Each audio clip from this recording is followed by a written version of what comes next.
So it's about 11 o'clock in the morning, and I've already started preparing for the wrestling show, and I wanted to show you guys what the truth behind this whole thing is, what it really takes to prepare for the show. And here's what it really takes. See this? I'm babysitting because being an adult and being a dad means that Beans has to be watched. And by the way, she's chewing on a PlayStation 4 controller, which only costs $60, so it's okay if she ruins it. Anyway, I've been trying to get prepared. I've been trying to grab my gear, which I'll show you guys in a second. But the reality is it's very, very difficult. Mommy's not going to be home all day, and we have to leave at 2. So what do I have? 3 hours to get ready. So here we go.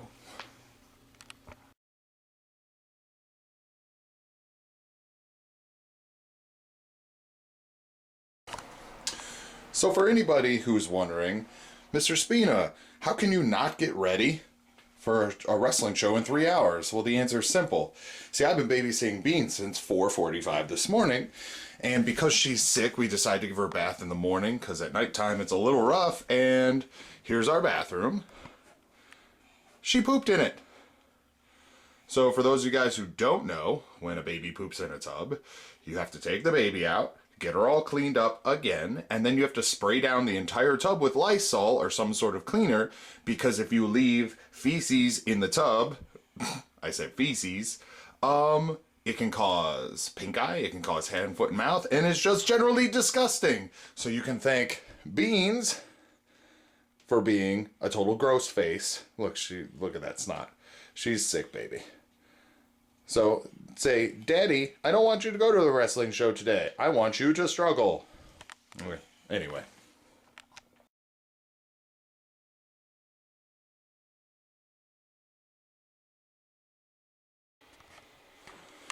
So I'm a few hours into my wrestling prep. Beans is sleeping, so I actually had time to hop in the shower, get cleaned and everything. And I want to show you guys what our gear bag looks like. Now the first thing that's pretty cool is, and they didn't start doing this until well into the 90s. Yes, I know none of you were born yet, but do you see the wheels here? This bag is actually what they call like a carry-on luggage for an airplane. And if you've ever flown, they're basically small suitcases that roll on wheels. This one's shaped like a duffel bag because it's more like a sports version, which is why I like it. You know, I'm a sports dude. So I have all my gear in here, and I'm not sure what I'm going to wear because I'm a little out of shape compared to when I was wrestling 2.5 years ago. I've dropped about 12 pounds for this show. I put on a lot of muscle. I'm very strong, but I'm not where I want to be as far as goal setting is concerned, which is a problem because wrestlers typically wear that. Okay, you can see this is my an eye for an eye tights, and I'll tell you guys what that means and why I have it in just a little bit. But wrestlers, for some reason, wear basically like little spandex underwears, and a lot of people think it's sort of a joke, but it actually started because about 100 years ago when wrestling was first starting, they basically didn't want, number one, cheaters, you know, to stick things in pants or whatever, but they also have like least resistance. You know, if you put on like 3 layers of clothing plus a big bubble jacket and stuff like that, and then you go out and try to throw a football, good luck, because your arm's not going to be able to move as far as it would normally move if, say, you wore a cut-off sleeve shirt or something like that, or a tank top. So it's evolved into this thing. Like nowadays we have Under Armour and we have all these different brands that can have full clothes with least resistance, but now there's another reason why we don't wear stuff like that, because wrestlers are now like superheroes. Now take like Superman or Batman, they wear underwear outside of their clothing. Go ahead, look it up, go Google it sometime. And it's ridiculous, but no one ever says like, why does Batman look like that? Why does Superman look like that? Because honestly, people just believe that's what superheroes look like. You know, if you Google bodybuilding, which is a sport I love, they wear like these tiny little underwears on stage, and to us it looks ridiculous, but it shows off their muscularity and it makes them look so powerful. And that's really why a lot of people still wear the tights, as you see here, because a lot of people who are in wrestling are big into working out, and it's a muscle thing. So here, let me show you the gear. These are my knee pads. Here's a lesson learned. If you can see, you see how they're torn here? You guys get a good look at that. Here's the end. See how it's all frayed there? And then as you can make your way down here, it's not even there. That all ripped off. I actually have to wear tape to tape up my knee pads. Here's the struggle. I can't afford to buy new knee pads. A good pair of knee pads, if you can see here, they're padded here and they're padded on the side, because if I pull up my knee, those of you who have ever had knee injuries, it's not just here that we're worried about. We're worried about side impacts. So if you have this little pad here, it protects the side of your knee and prevents meniscus tears and stuff like that. Well, these good knee pads, they're gonna run you $100. So it's either I run $100 for these, maybe even more now. It's been a while since I bought knee pads, or I can spend $100 on beans, or I can spend $100 on my house or my wife. So you know, knee pads, not gonna get new ones. Sorry. I have other trunks here. These are my black and white ones. You guys know black, white, and red are my favorite colors, so you can see there. And here's an eye for an eye. They're black, white. They're actually not white. They're silver. Someone had them made for me, and you can barely tell, so no big deal. These are the undies that you wear under the undies. Yeah, that's a thing. And then I have kick pads. They're very similar to like what competition fighters would wear. Kick pads, they're actually like a pad here. I know this one says die, but it's not inappropriate, trust me, because I'll get out the other one here. I found it. It actually is supposed to read join or die, and that is an old Revolutionary War flag. Join or die. You can look it up. It's a black and white flag. It's got a snake on it. It is awesome. So I'm a history nerd, and even my wrestling gear has history stuff on it. You believe that? Under my wrestling kick pads, I'll wear not boots. I used to wear boots. These are wrestling shoes. They keep you very flat-footed, as you can see. They're really good for weightlifting, but they're also very good for like in the ring to keep your footing. So when I'm doing backflips and stuff like that, it's very important that I have good shoes. I'm looking at the shoelaces because I thought I had to replace them. I guess not. I guess they'll be fine. And then here is something that a lot of people have been asking for. Buried in my gear bag is my old wrestling mask. That's my favorite one. I don't even know if my other one's in here. I'm looking. I don't see it. I don't see it, man. I'm gonna have to dig that up, man. It should be somewhere. I also have wrestling pants and stuff like that. I do have elbow pads buried in here. You can see I have elbow pads. I have a real problem with my left elbow, and it hurts me when I lift weights and stuff like that. So any protection on the elbows is always good. And then I suppose I can leave you off with this. This is the shirt that I normally wear to the ring, and there's little holes in it. Actually, I used to have little rabbits for pets, and they bit holes into that. You believe that? Showtime JTR, Justin Roberts. It's my little brother, and he's dead.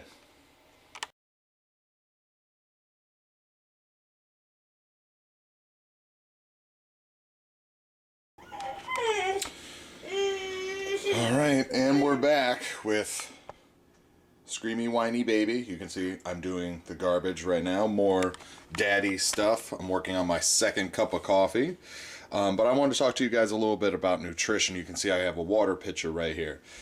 So staying hydrated is really important for athletes. And a lot of you guys, especially at your age, are drinking Gatorade. And I had to talk in one of my classes. Gatorade actually dehydrates you. So you never want to take Gatorade before any sport. Gatorade after your sport will actually rejuvenate you and get your body back up into functioning motion. But water is what can keep you hydrated before you do any sport. I usually try to drink like a gallon of water a day. For someone your age, probably not so much, right? But it keeps your body, like, all your organs work on water. Your blood is mostly water. Your body's mostly water. So if you find yourself dehydrated, you will not be working as a fully functional machine. And there's more science to that. And as you guys grow up, you know, you can research it. But for a sixth grade, for a seventh grade, for an eighth grader, like, that is what you need to know. And that is why water is so important. So the more you drink, the better. And for those of you trying to lose weight, water is super important. It keeps your metabolism going.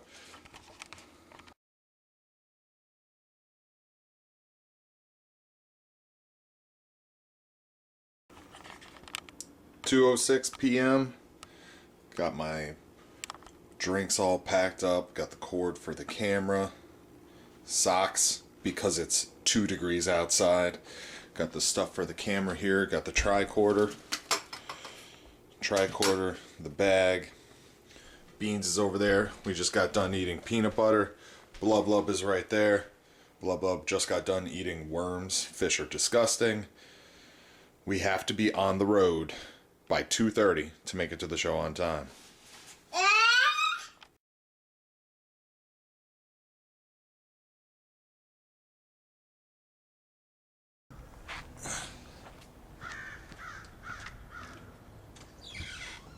Are you ready?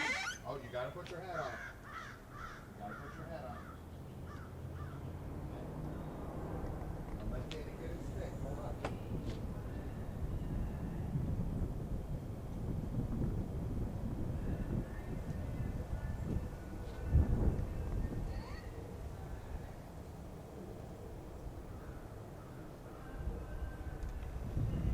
Big step. Big step. Oh! There you go. Yeah. There you go.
Come here, Bean.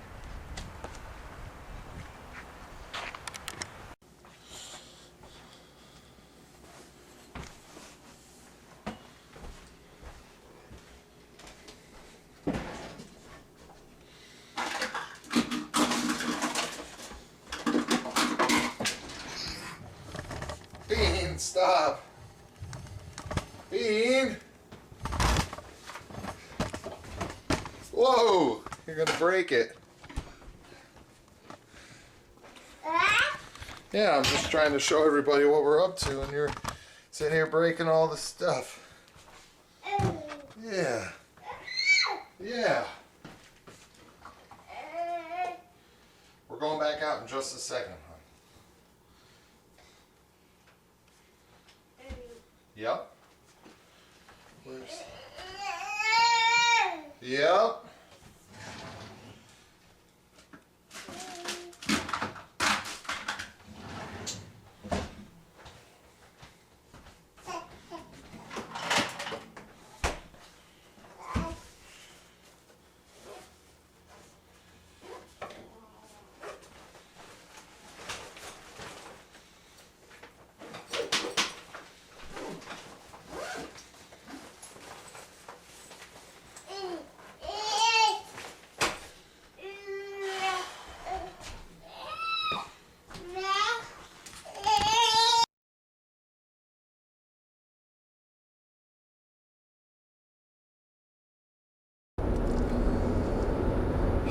It's 4:07. I wanted to be to the show at 4 o'clock.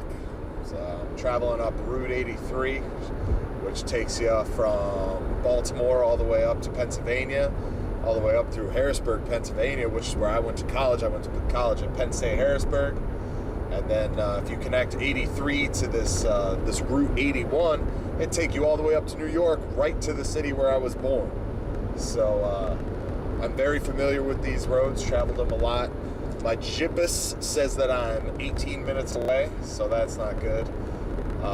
I just made a stop at the Walmart in Shrewsbury, Pennsylvania, and it took, oh, we just went blurry there. That's weird. It took me like 10 minutes just to get to the Walmart.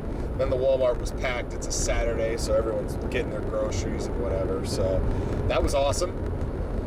But really, I got like a lot of stuff going through my head right now, and that's really why I wanted to try to make a video in the car, just to get my thoughts out, to make sure that my head is sort of clear when I get to the show.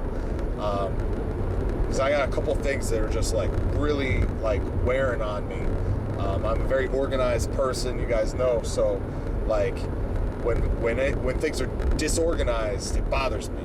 So here's the first thing that's going through my head. I need to stay safe. I have to be a functional member of my family. I can't break a bone. I can't tear a ligament. I have insurance. I have a good job that's got insurance, right? So that's not a problem. But I need to make sure that I can take care of everybody. You know, my wife and I are a team. So if one of the team members goes down, then the team doesn't work right. Okay? You guys who play sports, you know exactly what I'm talking about. So I need to make sure that I am safe tonight, which is really tough because if you've ever watched wrestling, sometimes the dangerous stuff is the most entertaining stuff, you know? So, I don't know, I just gotta plan the match as safe and as fun as possible, I guess, is what you know, now is probably a good time for me to splice in what my wife thinks of me going back to the ring, so go.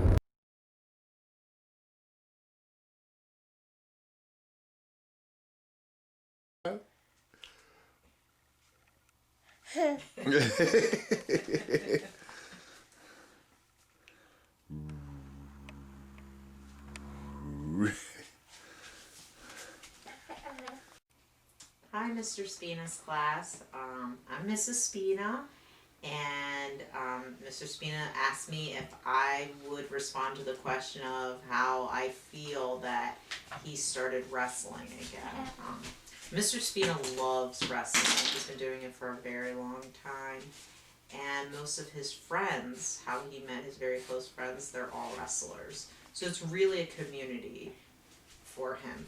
And he appreciates the sport. And I never watched wrestling before I met Mr. Spina, but now that I watch it, I actually have an appreciation of the amount of talent it takes to make a match look really cool. So when I first met Mr. Spina, he used to wrestle all the time, and it was something that I was excited about, that I enjoyed going to. I even brought my mom to a match. But as time went on, it took a lot of time for him to drive to these shows because he used to wrestle for the company GBW, and that took setup time, and then it took time to wrestle, and then he had to break down. So that took a lot of time, and on top of that, he also lifted. So between the two, we didn't spend a lot of time on the weekend. So I told Mr. Spina, you gotta pick either weightlifting or wrestling. And on top of that, Mr. Spina has also had surgery. And I am quite worried that he's going to hurt his back again. So I'm happy that he gets to do something that he loves, but I'm also extremely nervous that he's going to get hurt because he can't control everything in the ring. It's impossible. So, peekaboo fun. So that's how I feel about Mr. Spina wrestling again.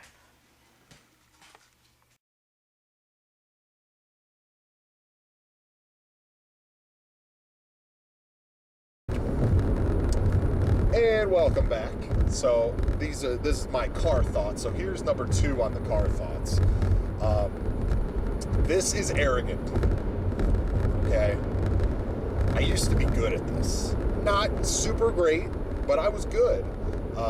Especially for it just being like a hobby, you know. Like I was good, and I've wrestled in front of like hundreds of people at a time, like 500, sometimes 600, and you know, I've had them chanting my name. It's a really good feeling. I worked really hard for it, you know. And this show is at like this tiny fire hall in Pennsylvania. Now, it's in a city, it's in York, Pennsylvania, so, I mean, there could be a lot of people there, but, I mean, the max it can hold, I bet you it can't hold any more than 80 people. So, it sort of hurts my feelings a bit. I don't know, maybe that's not the right way to put it, but I'm used to more. I'm used to people knowing my name. Like, I'm going to go to the show, and, like, I haven't wrestled in 2.5 years. Nobody cares about me. I'm nothing. You know, it's like I have to rebuild my reputation. You know, when I was young, I moved a lot. You know, my dad he was like a assistant manager at this store that was going out of business, so they would move him from store to store to store to try to sort of save the business a little bit. And I moved like from states. You know, I moved from New York to Pennsylvania, back to New York, and I lived with my grandparents a lot. You know, I had a struggle. And so, like, when you get in a situation where you get yourself out of the struggle and you get really good, it's sort of humbling to come back. You know, to revisit and to like start from the bottom again. You know? So I don't know, that's arrogant. I probably shouldn't have even said that. But it's just what's going through my head, you know? And speaking of which, now this is the counter argument to what I just said is, am I still good at this? So, like, do I even deserve to be arrogant? Because, like, it's not like riding a bike. You know, these moves and the flips and everything, you know, I know I can do them, but that doesn't mean that they're going to look good, you know? I could be a train wreck out there. I could get in front of people and I could freeze, you know, which I never did back in the day. But it's like, you know, my drama and theater kids, you know what it's like when you step for the first time in front of an audience. It, like, scares you a little bit, man. And the more you do it, the easier it becomes. But the problem is, I haven't done this in 2.5 years. Oh my gosh, I don't know. I don't know. They, like I said, man, they opened the gym, or this fire hall has been open all day. That's why I'm supposed to be there at 5, but I'm actually trying to get there a little early. I want to get there at 4 because they would let us practice. And that's really what I want to do. I want to sort of get they call it ring rust. To get the ring rusts, you know, shaken off. I don't know. But we'll see, man. There's a lot of things at play. It's not easy. It's not easy. Man, 32 years old doing this again. What am I thinking? What am I thinking?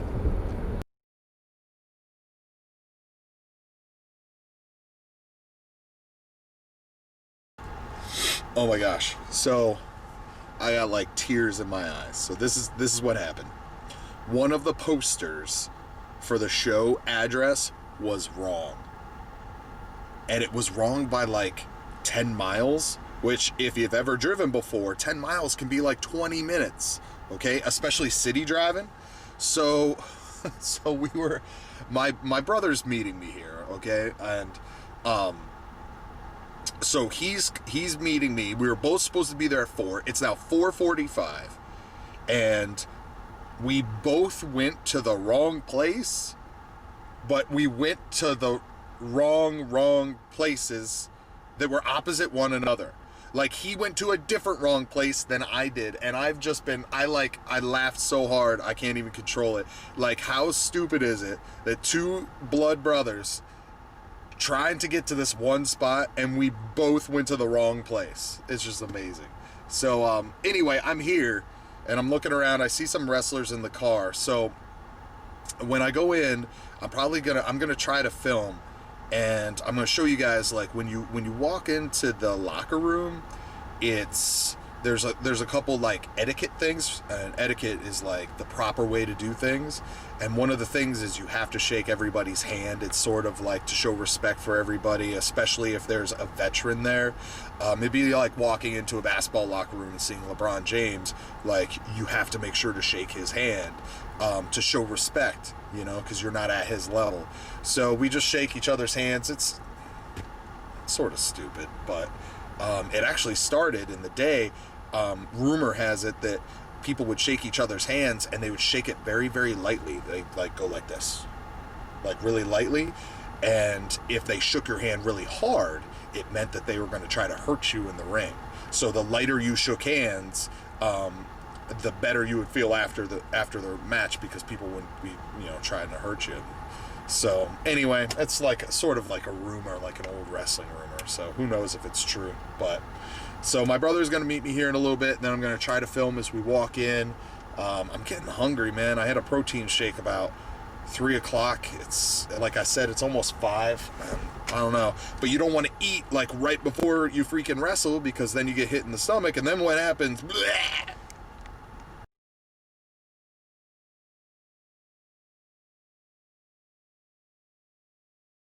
So how's fatherhood treat you? Oh yeah, fatherhood. That's what I was doing today before I came here. My wife was at a bridal parties, bachelorette type thing for her sister. So I was in charge of the baby the whole day, and the baby's got a 100-degree fever. Oh man. Yeah, so.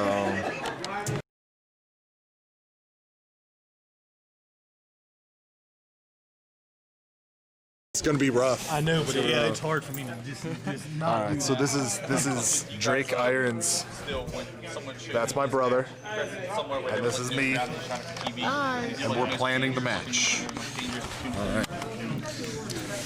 All right, so the end of the match, Ron's getting eliminated by whoever. Okay, so he goes out. He's gonna lay on the ground. Dad's coming over and he's gonna bribe him somehow. Oh, okay. I thought you were standing up. And then I'm going with what it was with 4 of us. Okay. And then I was gonna take you out. When I took you out, you were gonna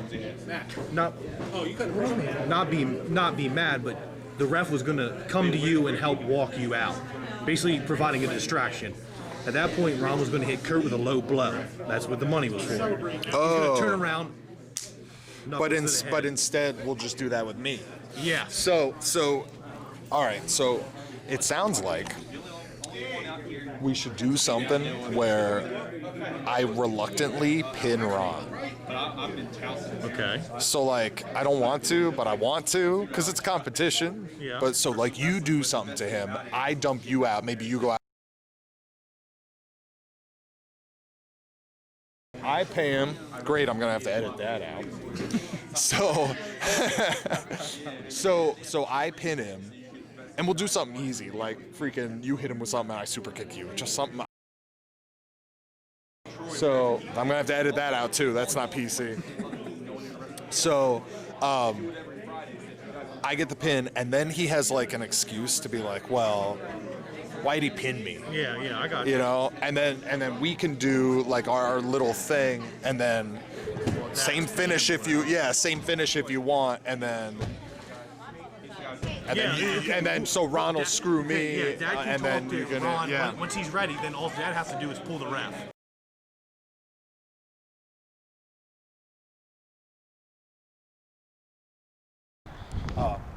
So we were just in the ring. I just shot a little bit of the ring. I shot a little bit of us planning. It's like, what time is it? I don't have my watch. What time is it? It's not quite 6:30. My little brother is on the camera, so if it sucks, that's why. Yeah, it's 6:20. There we go. It's 6:20, and we're trying to plan our match, and the one dude isn't going to show up. We were supposed to have 4 people in our match. The one dude's not going to show up. More problems. So my little brother showed up. He's just chilling with me, and he is not trained at all. Nope, not at all. And we were gonna get him in the match. We were gonna like sort of fudge it a little bit. All right, we're almost getting hit by a car. So Wouldn't be the first time. we were we were going to fudge it a little bit and get him in there. It was going to be really cool, but then another dude got added to the match. I'm not kidding. This is like a really messy story. There's one of my opponents. There's the other one. There's his manager. And there is the entire locker room planning out all their matches. It's hard to see. Let me get some room.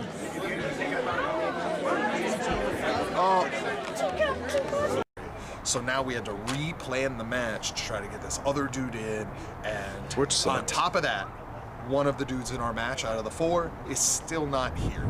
So we have to plan the match, and they just called us all to the back because they're going to start letting in, we call them marks, but basically a mark is someone who's paying to see wrestling. So all the fans are coming in, and now we don't even have a match, and I don't have a place to change. Okay, I brought all my gear, but it's so packed back here. We're in this fire hall. I can't even change. So I'm dang sure not going to change in this 20-degree weather out here in Pennsylvania in wintertime. I'm in shorts and a t-shirt right now, by the way. You're and it's like a 10 fool. degrees. You're a fool. This is a family thing. Okay. All right, that's it. That's it. We'll film more in a little bit. All right. Oh, it wasn't recording, by the way. Yeah. And here we go with the match. I want to give you guys the behind-the-scenes look of like what everybody is thinking and what's going through everybody's head as the match progresses. Now, first of all, sorry about the camera work. That's my little brother. It's his first time doing camera work. The guy coming out right now, his name is Drake Irons. He was in the video with us doing planning the match. He's the bald one with the beard. He's pretty big. He's about 6 foot tall. Him and I used to go to Gold's Gym all the time together. I've known him since he was 18. He was a lot smaller.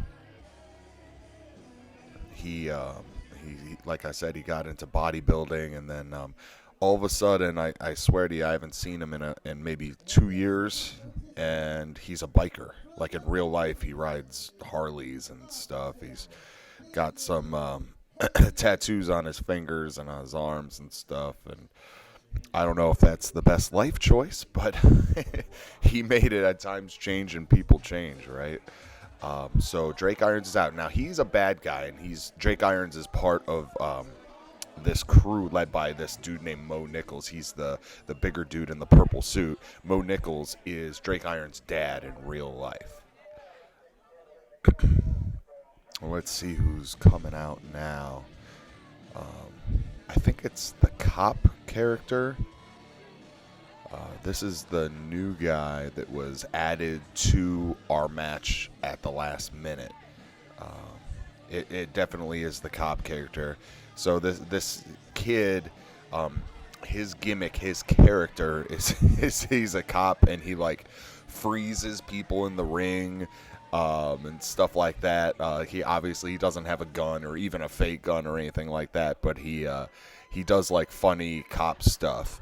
And he's also a bad guy. So, maybe that's it's just like in real life how everybody right now, it's cool to hate cops. I'm not really sure what the situation is there. I tell you, he's a good kid though.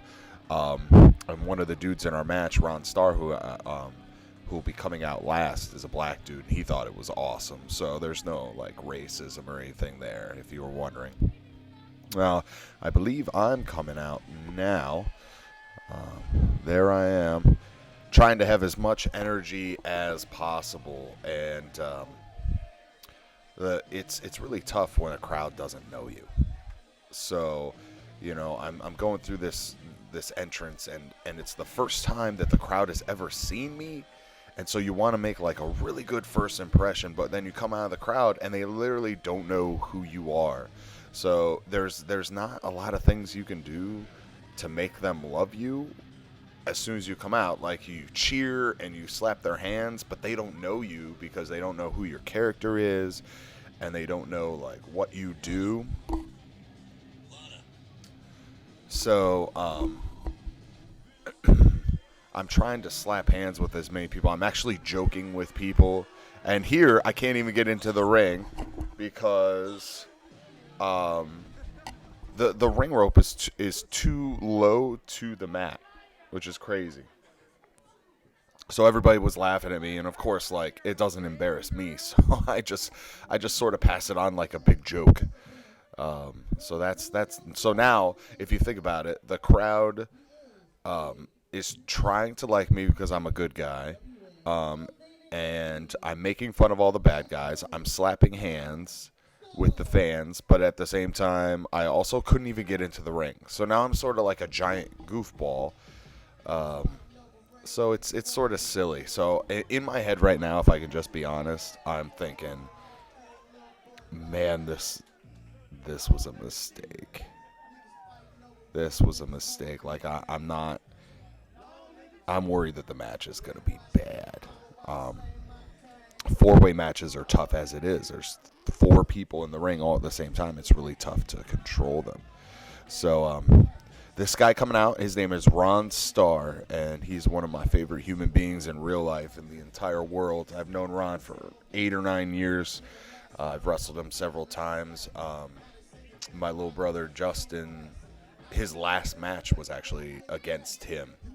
He was one of his opponents. So Ron had a big influence on our family.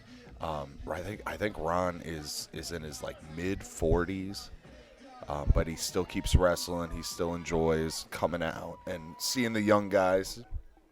You know, we're all friends. So Ron was offering a free T-shirt, and he wouldn't give it to me there, and I was very disappointed.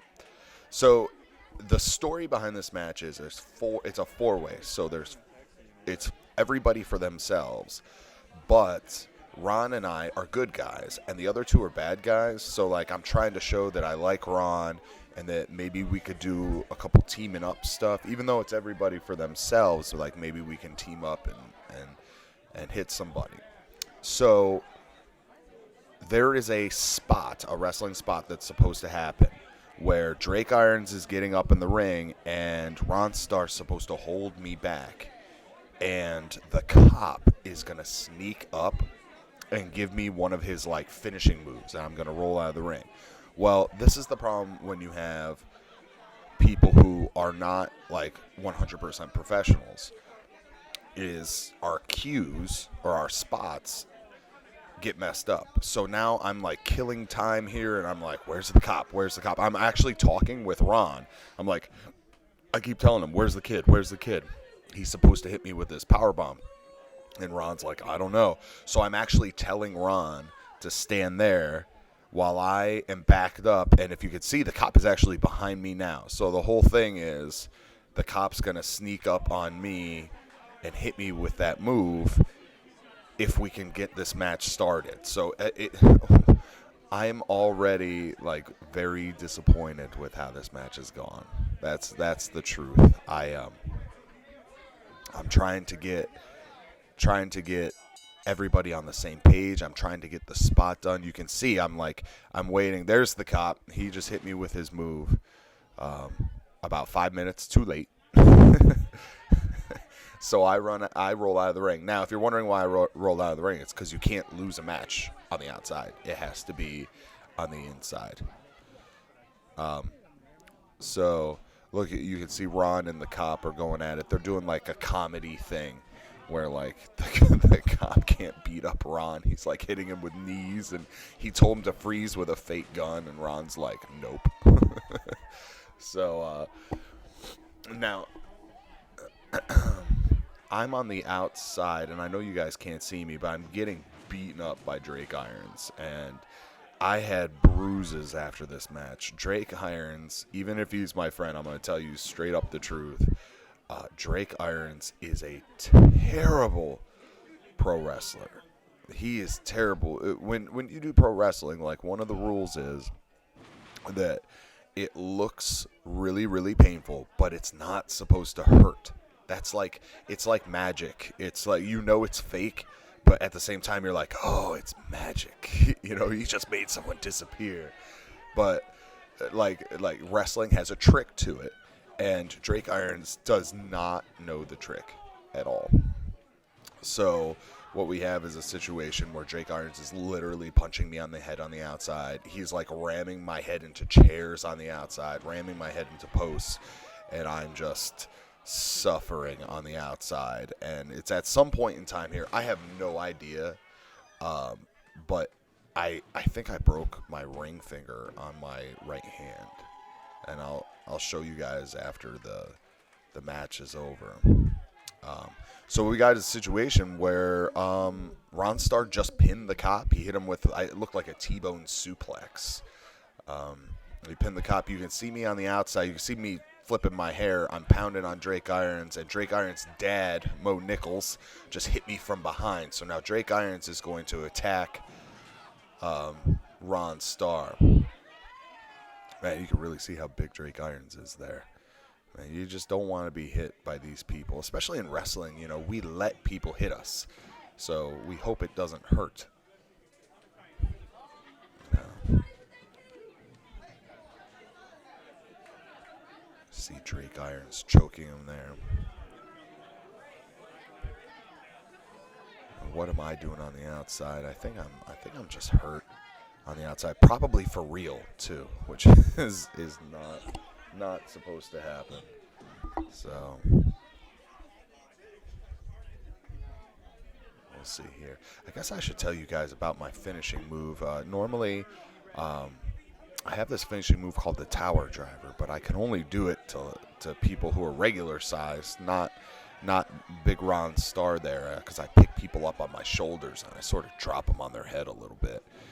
So when I have big guys like these two in the ring, I hit people with a clothesline. I call it like a decapitator or a guillotine, and I just hit people with a clothesline super hard, and it looks really good. So it looks like a good finisher. If you've ever seen the WWE, there's this old wrestler called Bradshaw, and he's hit this clothesline from hell, and that's sort of like what it is.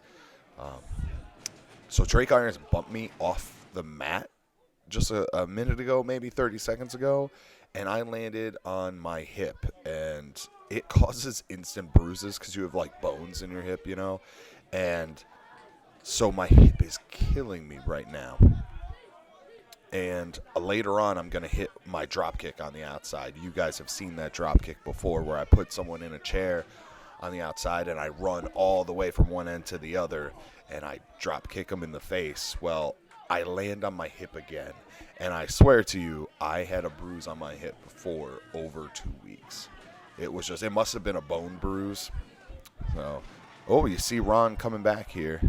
This is some of the worst camera work ever, by the way. Never trust your 19-year-old brother to film for you, all right? Looks like Ron's making a comeback. So in my head right now, what I'm thinking is, okay, Ron's gonna make a comeback. He's gonna hit a couple moves, and then Drake Irons is supposed to kick Ron Starr in the face.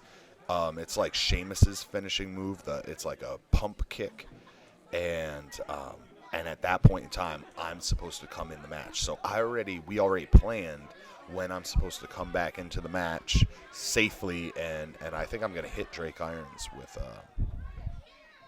with my finish. You see Drake Irons cheated there because he's supposed to be a jerk. All right, the best bad guys always cheat. There I am coming back up. There's the pump kick. Boom.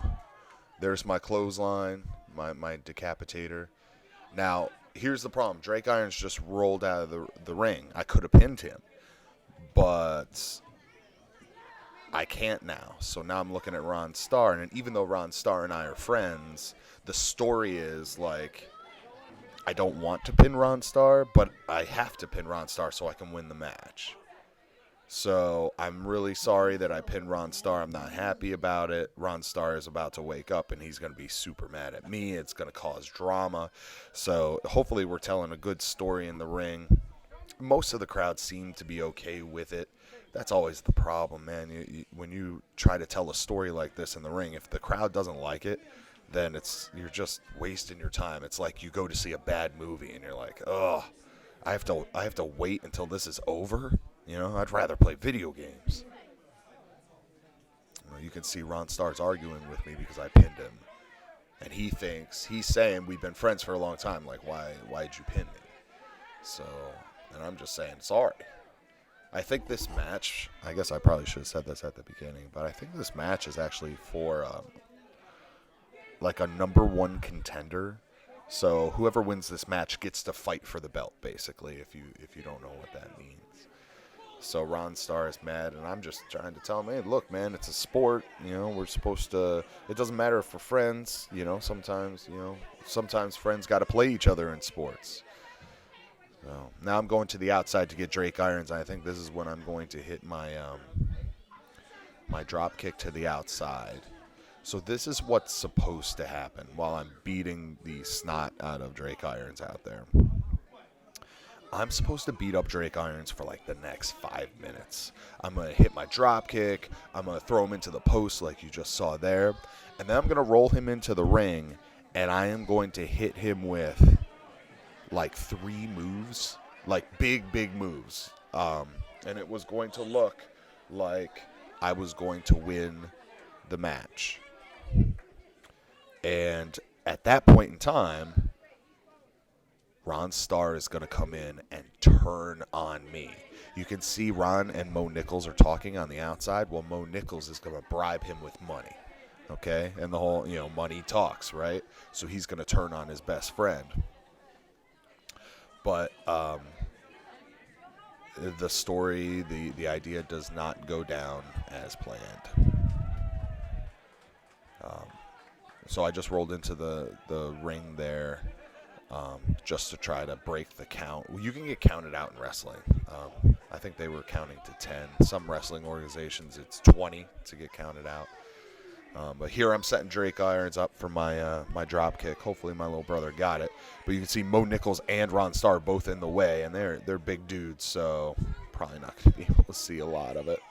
I'll make sure I get a better camera angle for the next show. But you can see Ron Starr is up on the ring already. He's not supposed to be there. Oh, that wasn't bad. That looked pretty brutal. And I kicked him right in the face, so that's always a great thing. He deserved it. So it's now at this point, I think I'm going to roll Drake Irons in, and I'm supposed to hit all those moves, but Ron Starr comes out, and he causes the match to have to end early. So, and the reason that ruined the match is because when I rolled it, I wanted to make it look like I was going to win. Like right now, it doesn't look like I'm going to win. I'm doing okay, but it doesn't look like I'm going to win. And now the crowd doesn't really care. Like the crowd didn't think I was going to win. So why do they care if Ron turns on me? Like, I really wanted to build up my character. I wanted people to know who I am and what I'm doing and why you should cheer for me. But Ron Starr came in too early. So now the guys on the outside, Drake Irons is supposed to hit me with brass knuckles. But he didn't even have the brass knuckles at first because Ron Starr came in early, so they had to like fudge it really quick, and they rushed, and Drake Irons just hit me with brass knuckles. The ref did not see it. 1, 2, 3. I lose. Drake Irons is the number one contender, and Ron Starr is now a bad guy. And if I'm not mistaken, Ron Starr and I are going to wrestle at the next show. And yeah, I'm going to pick him up over my shoulders and give him some moves. So I need to train at the gym. I've already dropped a couple pounds compared to when I was in this match. So I just need to thin down a little more, get a little stronger. Let's see what Ron Starr's, right now I'm actually talking to him, and I'm like, dude, you came in too early, man. You came in too early. I'm really disappointed. Like, I waited 2.5 years to get into the ring again. And it's been a real struggle. You guys have seen the video. It wasn't easy for me to get in to the ring, and now the match was like, I don't know, in my opinion, the match was a dud. Like, I left disappointed, pretty sure my finger is broke. I have a huge bruise on my hip. When Drake Irons hit me with the brass knucks, he actually missed me with the brass knuckles, which is awesome, but he forearmed me in the jaw, and my jaw was like locked up for a week. It was really hard to talk in class. So I don't think I told anybody about that, but It was not pleasant. You see Ron Starr just beating me up, and I'm like, dang it. I'm still telling him. I'm like, oh my gosh, the match was ruined. I'm not being a jerk to him, though, because it was just planning. You know, it wasn't his fault. Like, we should have communicated better when we were backstage. It's like I don't blame anybody, but really disappointed with it. And, you know, to be honest, you know, if Ron Starr would have come to the show a little earlier, you know, because he was super late, maybe it wouldn't have happened. Maybe we would have talked a little more backstage. But, you know, and maybe that was on Ron. But I know that we have a good relationship. If I told him about that, he would understand. Maybe he would even agree. You know, he did apologize that he came in too early. So, I don't know. At this point, I'm really just beat up. And you know what I asked the ref for right away? Can you please get my jacket? Because it's like a $60, $70, $80 jacket. I forget how much I paid for it, but it was from Hot Topic. I don't even know if Hot Topic's still around anymore. But it's like a military jacket because my character is sort of like a military dude. You see I have like the armband and stuff, like part of a military. So, hey, I got a little crowd reaction. I think next show I'm gonna correct a couple things, try to get a better crowd reaction. I think I'll look better.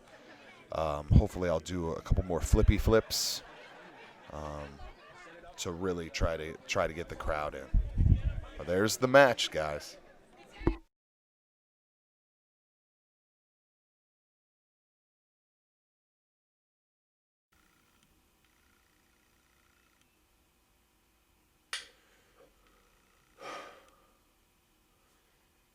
It wasn't good. I'm really debating if it was worth it. You know, with all the time away from my family, with the stress it put on Beans and my wife, and to have that match, I mean, I guess it was okay. It's really tough. You know, it's been a month. It's been a month since I wrestled. I think today is April 4th. I'm filming this. And I find that there's way more regrets than successes, than things that make me happy about the whole process. For starters, you know, you heard my wife talk about my safety and how she was concerned. That's my ring finger. I told you that I thought it was broke. Look, here's my ring finger on my right side. This is straight. I don't know what's wrong with it. You can see it's swelled up. A month. I don't know if I broke it. I don't know what. I'm going to have to go to the doctor. My wife doesn't even know. It hurts when I type, when I don't. Something's wrong with it. So I'm going to have to go to the doctors. My hip's healed. That's a good sign. My back feels fine. But I just don't... I don't know. My next match is May 29th. A long time. My diet's been okay. My working out's been fine. Like, I'm getting stronger. Losing weight slowly.